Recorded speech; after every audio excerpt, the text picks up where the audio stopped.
Oh, hello. This is Tak Chung from Walk with Tak. The primary goal of my YouTube channel is to promote home cooking as a way of life. When I first purchased my carbon steel wok, it was quite intimidating. In the beginning, I made a lot of mistakes and I gave up on it because I'm so used to the laissez-faire approach using cookware with non-stick coatings. I finally figured out how to best use and maintain my carbon steel wok, and it is now effortlessly. And now I want to share some of this with you. If you are new to carbon steel woks, I would like to give you some of these tips. Actually, it is really quite simple. I'm going to give you 10 pointers. Number one is to get a wok brush. I use a Primera brush, but any brush would do. In addition, I have a green Scotch-Brite heavy-duty scrub sponge. I also have a heavy-duty scrub pad. I also have a box of disposable gloves. It helped me to put it on my scrubbing hand in prevent me getting char on my fingers. Number two, clean your new wok with cleaning vinegar rather than soap and use the scrub pad to remove it. This is a more effective method to remove the protective coatings that come with the wok. Number three, use my spot seasoning method to season the wok for the first time rather than the method that comes with the wok. It is more effective and much simpler. You can test the seasoning by frying an egg, and it works every time for me, and it should for you as well. Number four, if no food particles are stuck to the bottom of the wok after you cook, then clean it with a brush, and it does a really good job. I usually clean it under hot running water, and I clean the bottom as well.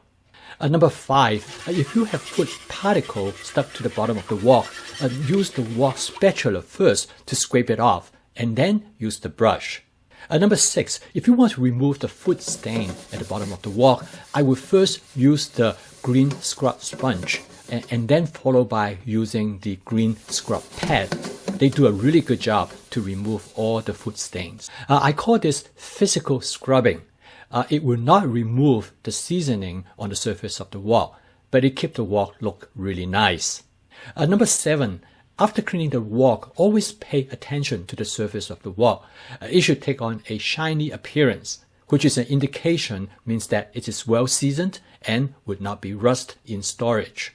If the wok looks dull, do a spot seasoning before you store it away.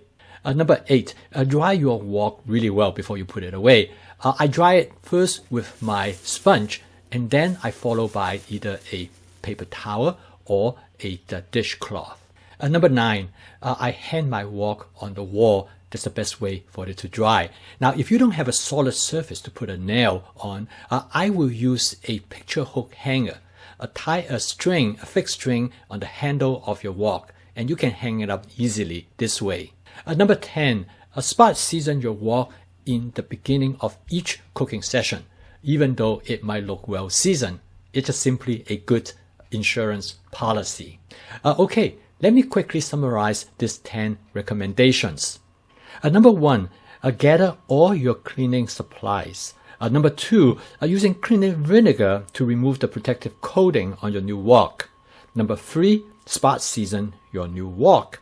Number four, use a wok brush for quick cleaning. Number five, use the wok spatula to scrape off stuck food particles. Number six, use a scrub sponge and scrub pad for physical scrubbing. Number seven, spot season the wok if necessary before storage. Number eight, dry the wok well. Number nine, hang the wok on the wall. And number 10, spot season the wok before each cooking session. Thank you for watching. Please subscribe to my YouTube channel if you would like to receive notification of my future postings. See you next time and stay safe.